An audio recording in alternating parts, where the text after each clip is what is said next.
या 2 दिवसाच्या त्यांच्या चक्रा फियास्को आहे, फियास्को. त्यांना कल्पना देखील नाही की कोणाकडे काय मागणी केली पाहिजे. मला असं वाटतं म्हणूनच यात सगळ्यात ज्यांना समजतं ते पवार साहेब आहेत.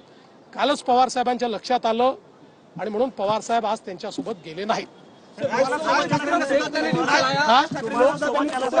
कोणालाही सोबत घेऊ द्या असं आहे. एक मिनिट लक्षात ठेवा, कोणालाही कुठे जाता येईल, कोणी कोणाचे धरले बांधले नाही आहेत. पण तुम्हाला एक सांगतो, कोणीही कोणाही सोबत गेलं तरीही महायुतीच निवडून येणार. महायुती भक्कम आहे. महाराष्ट्राची जनता महायुतीच्या पाठीशी आहे. हा आम्हालाही माहिती आहे की आम्ही निवडून आल्यानंतर पुन्हा हे आताचे फोटो दाखवून बघा आम्ही सांगितलं होतं, बघा आम्ही सांगितलं होतं, बघा आम्ही सांगितलं होतं, वोटर लिस्टमध्ये गडबडी गडबडी गडबडी हे करणार आहेत. रडण्याची सवय आहे, पण काही हरकत नाही.